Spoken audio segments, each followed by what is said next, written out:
Cette vidéo est une présentation de La Revanche, la boutique officielle des Deux Pions. Salut tout le monde, c'est Jeff de la chaîne Les Deux Pions et aujourd'hui je vous parle de Princesse Rebelle, un jeu qui réinvente la dame de pique avec des jolies princesses qui ne veulent pas se marier. Dans Princesse Rebelle, vous allez jouer 5 manches et votre objectif sera de récupérer le moins de princes charmants possible ou encore pire, la grenouille magique enchantée. Vous allez jouer 5 manches, vous allez avoir chacun une princesse rebelle qui aura un pouvoir que vous allez pouvoir utiliser une fois dans chaque manche. Et au terme de ces 5 manches, le joueur ou la joueuse qui aura accumulé le moins de points sera la princesse gagnante. Princesse Rebelle est un jeu qui se joue de 3 à 6 joueurs pour des parties d'environ 40 minutes. Je vous explique comment on y joue et je vous donne mon avis par la suite. Alors, Princesse Rebelle est un jeu de pli. Un jeu de pli, c'est-à-dire qu'on va avoir des cartes qui sont jouées par plusieurs joueurs dans un tour et l'objectif, c'est de ramasser ou pas ramasser certains plis qui vont être avantageux ou désavantageux pour nous. Généralement, la personne qui joue la carte la plus forte dans la couleur demandée, donc les cartes sont divisées en plusieurs couleurs, la personne qui va jouer la carte la plus forte dans la couleur demandée va remporter le pli. Dans le jeu Princesse Rebelle, votre objectif sera de ramasser le moins de princes charmants possible, qui donne des points négatifs, comme on peut voir ici avec la petite tête de mort et la couronne, et encore moins la fameuse grenouille enchantée, qui elle-même va donner jusqu'à 5 points négatifs. Pour la mise en place, vous allez préparer les cartes des 4 couleurs, les princes qui sont bleus, les reines qui sont rouges et les animaux verts et les fées en jaune. Donc à un certain nombre de joueurs, vous allez retirer certaines cartes du jeu. Par exemple, à 3 princesses, vous allez retirer les cartes de valeur 1, 11 et 12. À 4 ou 5 princesses, vous allez retirer seulement les cartes de valeur 11 et 12 de chacune des couleurs. Et à 6 princesses, vous allez garder toutes les cartes. Une fois que vous aurez préparé le paquet de cartes en ayant remis dans la boîte les cartes que vous n'utilisez pas selon le nombre de joueurs que vous êtes, vous allez mélanger les cartes et vous allez distribuer à chaque joueur l'ensemble des cartes. Donc chaque joueur devrait avoir le même nombre de cartes. Alors dans mon exemple ici, j'ai une mise en place pour 4 joueurs, donc j'ai distribué 10 cartes à chacun des joueurs. Par la suite, chaque joueur va incarner une princesse. Donc, on a plusieurs princesses ici, princesse rebelle, évidemment. On va mélanger ces princesses-là. Et vous avez l'option de distribuer ces cartes au hasard à chacun des joueurs, chacune des joueuses, ou tout simplement de laisser les joueurs choisir la princesse qu'ils veulent incarner. Dans mon cas, on va les distribuer au hasard. Donc, chaque joueur va révéler sa princesse, ainsi que son pouvoir unique de manche. On a Mulan, on a Blanche-Neige, on a ici Scheherazade, c'est Scheherazade, et finalement Pocahontas. Donc chaque joueur va mettre sa princesse bien visible et je vous recommande de lire chacun des pouvoirs des princesses et de les dire à chaque joueur pour que tout le monde sache à quoi s'attendre pendant la partie. Par la suite, on va faire le paquet de cartes de manche qui ont ce dos-là ici. Soit que vous en choisissez 5, soit que vous en prenez 5 au hasard, ou encore, pour une première partie, on vous recommande fortement d'utiliser celle-ci, donc les cartes A, B, C, D et M, dans cet ordre-là, donc inversé, A sur le dessus et M à la fin, comme c'est ici. Donc vous allez mettre les cartes manches quelque part au côté du jeu, et vous allez révéler la première carte manche. Qu'est-ce qu'une carte manche? Ça va déterminer 2 choses. Ça va déterminer le nombre de cartes que chaque joueur, joueuse va devoir passer à son voisin en suivant la flèche, donc ici à son voisin de gauche. Et ça va donner aussi un petit pouvoir ou un petit effet pour la manche en cours. Donc ici, il était une fois, cette carte n'a pas de règle additionnelle. Mais on aurait très bien pu avoir une carte différente qui nous demande de passer une carte à notre voisin et avoir ici un pouvoir unique. Donc, après chaque pli, les princesses passent une carte de leur main à leur droite, vers la droite. Pardon. Donc, à chaque manche, on pourra avoir une carte comme ça qui va être différente et qui va changer un petit peu la façon dont la manche va se dérouler. Évidemment, on va mettre le bloc de score ici pas trop loin parce qu'à chacune des manches, 5 manches, ici, 5 manches, on va écrire le nom des joueurs, joueuses, et on va déterminer le score, combien de princes charmants ou la grenouille ils ont accumulé. C'est des points négatifs, évidemment. C'est ce qu'on veut éviter de ramasser. Après avoir retourné la première carte de manche, les joueurs vont passer les cartes selon la carte de manche à leurs voisins. Donc, par exemple, ici, le joueur va prendre ses cartes, le joueur ou la joueuse va prendre ses cartes. Je vous recommande de classer vos cartes en ordre de couleur et en ordre numérique. J'ai classé mes cartes ici en ordre, donc chaque couleur séparée en ordre croissant numérique. Vous pouvez faire ce que vous voulez, mais c'est quand même une recommandation. Et j'ai mes petits princes charmants ici qui sont ensemble, qui valent des points négatifs. Donc, la carte de début de manche nous disait de passer 3 cartes à notre voisin. Donc, les joueurs vont choisir 3 cartes qui ont le goût de passer. Disons que je vais passer ces deux-là et peut-être ma plus forte, celle-là ici. Je vais passer ces cartes-là à mon voisin, ma voisine de gauche, qui va faire la même chose et ainsi de suite. Donc, tous les joueurs vont avoir passé 3 cartes à leur voisin. Et il y a beaucoup de stratégies dans ce volet-là. C'est à ne pas prendre à la légère. Dans chaque manche, il y aura un nombre de plis ou de levées égal au nombre de cartes qu'on a dans les mains. Comme par exemple ici, à 4 joueurs, il va y avoir 10 manches, 10 tours de jeu. Et à chaque fois, la princesse à qui c'est le tour de jouer va ouvrir le pli avec une carte de sa main. Alors, rapidement, qu'est-ce qu'un pli ou comment on va jouer nos cartes? Eh bien, le joueur va choisir une carte de sa main et ça va déterminer la couleur qui est demandée. Tous les joueurs qui ont des cartes de la couleur correspondante vont devoir obligatoirement jouer une carte de cette couleur-là.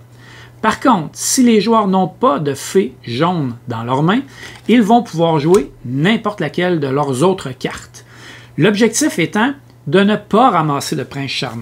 Donc, dans cet exemple-là, si on continue, le premier joueur a ouvert avec une fée de valeur 2. Donc, le joueur suivant va regarder son jeu et il doit jouer des cartes jaunes s'il en a.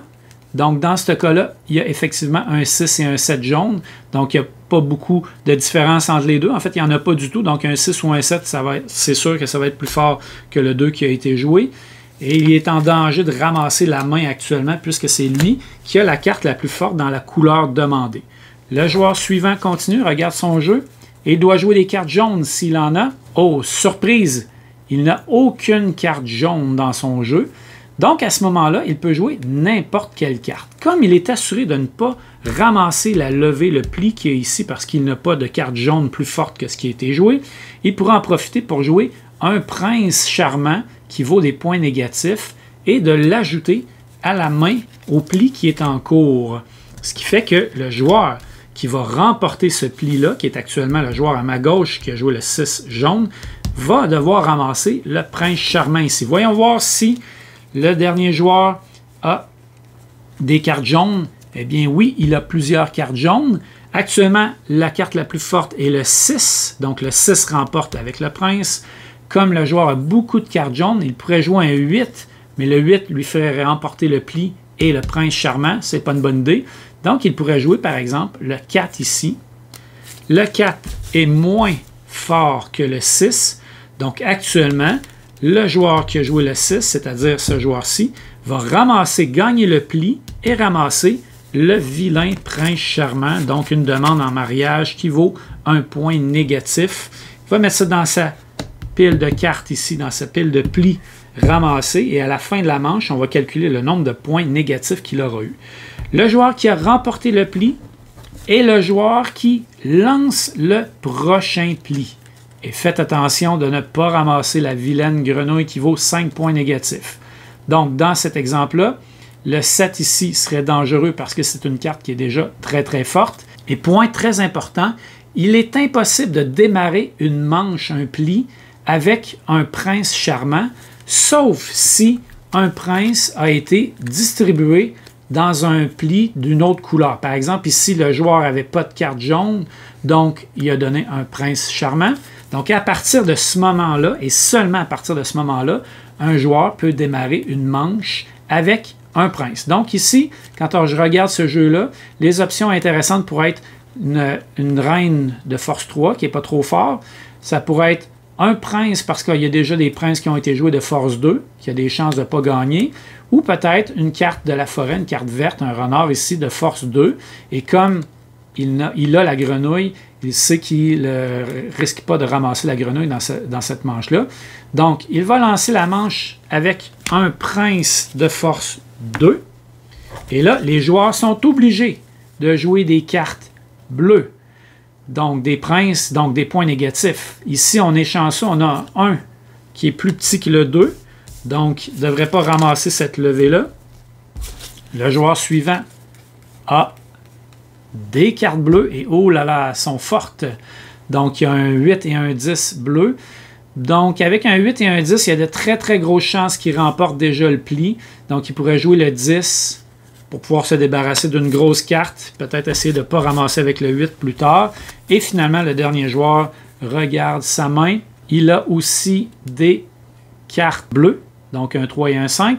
Comme le 10 a été joué, ça laisse de la marge, donc on va jouer le 5 ici, qui est plus faible que le 10. Et à ce moment-là, le joueur à ma droite qui a joué le 10 va ramasser l'ensemble des cartes prince, l'ensemble des demandes en mariage dans sa pile de plis ici. Ça lui fait 4 points négatifs. On continue comme ça jusqu'à ce que tous les joueurs aient joué leurs 10 cartes en main. Et à tout moment, un joueur peut activer le pouvoir de sa princesse. Donc, je vous invite à lire les pouvoirs pour déterminer qu'est-ce qu'ils font. Généralement, ça va être utilisable une fois par manche et on va comme incliner la princesse comme ça pour dire que le pouvoir a été utilisé dans cette manche-là et il sera à nouveau disponible la manche suivante. Une fois la manche terminée, les joueurs auront plus ou moins de cartes selon les plis qu'ils vont avoir remportés. Les princesses risquent d'être inclinées si les pouvoirs ont été utilisés. À ce moment-là, on va prendre le petit calepin ici de pointage et on va compter dans chaque jeu, chaque main qui a été remportée par les joueurs, on va compter le nombre de points négatifs qu'ils ont. Donc, le joueur ici a 1 point négatif. Le joueur ici a ramassé la grenouille et quelques princes. 5, 6, 7, 8 points négatifs. Et ainsi de suite. Une fois que c'est fait, on remélange les cartes. On réactive les princesses. On redistribue à tous les joueurs le même nombre de cartes. On prend une nouvelle carte de manche qu'on révèle. On applique le passage des cartes au voisin, donc 3 cartes ici, et on valide, on vérifie quel est le pouvoir de cette manche-là ou l'effet qu'il y a dans cette manche-là. Encore là, il n'y a aucun pouvoir additionnel, mais il aurait pu arriver ici que les princesses jouent face cachée à part celle qui ouvre le pli. Donc, ce qui veut dire, juste pour donner un exemple concret, que la princesse qui rouvre le pli joue une carte face visible, mais les autres joueuses, en respectant les règles, vont devoir jouer leur carte face cachée, ce qui amène un peu de mystère, d'où l'appellation de la carte balle masquée. Et une fois que c'est joué, on va révéler les cartes et celle qui aura la carte la plus forte va ramasser le pli. Évidemment, il faut respecter les règles quand même, donc c'était des cartes jaunes demandées. On peut jouer des cartes d'une autre couleur seulement si on n'a pas de carte jaune en main. On va jouer des manches successives, comme c'est ici 5 fois. Au terme de 5 manches, on va calculer les points de chaque joueur, chaque joueuse. Et le joueur qui totalise le moins de points l'emporte. En cas d'égalité, c'est la princesse qui a obtenu le score 0 dans le plus grand nombre de manches qui l'emporte. Et si jamais c'est encore égal, les princesses se partagent la victoire. Princesse Rebelle, c'est le jeu de la dame de pique à peu près, mais réinventé, remis au goût du jour avec un thème fort sympathique de princesses qui ne veulent pas se marier avec des princes et qui ne veulent surtout pas avoir la méchante grenouille parce qu'elle vaut 5 points négatifs, contrairement aux princes qui valent chacun 1 point négatif. J'ai trouvé ça vraiment sympathique comme thème, vraiment différent, les princesses rebelles. C'est quand même rigolo. Les cartes sont très très belles, très très bien illustrées. Avec les princesses rebelles, elles sont vraiment magnifiques. Avec la vilaine grenouille qu'on ne veut pas avoir, les beaux princes charmants qu'on veut éviter de se marier avec, les animaux, les reines. Bref, un jeu vraiment superbe. J'aurais aimé que les cartes soient, les chiffres soient des deux côtés des cartes. C'est quelque chose que je trouve un peu désagréable quand les éditeurs ne font pas ça. Je comprends qu'ils ne veulent pas qu'on regarde leur dessin à l'envers, mais c'est tellement plus facile quand on obtient notre jeu de ne pas être obligé de les replacer tout le temps du bon côté. Bref, c'est pas un gros problème, mais c'est quand même quelque chose qui m'agace. Ce que je trouve sympathique dans Princesse Rebelle, c'est les pouvoirs des petites princesses qui vient vraiment changer le cours d'une manche. Et il y a des pouvoirs qui sont vraiment différents. Il y a des pouvoirs qui m'ont semblé un peu plus forts que les autres, mais quand même, ça reste un petit jeu pas trop compliqué, donc c'est pas tellement grave. Ce qui est aussi très rigolo, c'est les événements de manche qu'on détermine au début de la manche qui vont nous faire donner des cartes à nos adversaires et qui vont aussi avoir des petits effets pour la manche en cours qui va faire que vraiment va pouvoir avoir des particularités, des façons différentes de jouer cette manche-là qui va amener vraiment une petite saveur, une petite couleur fort sympathique. C'est pas un jeu qui est très compliqué, qui s'explique rapidement.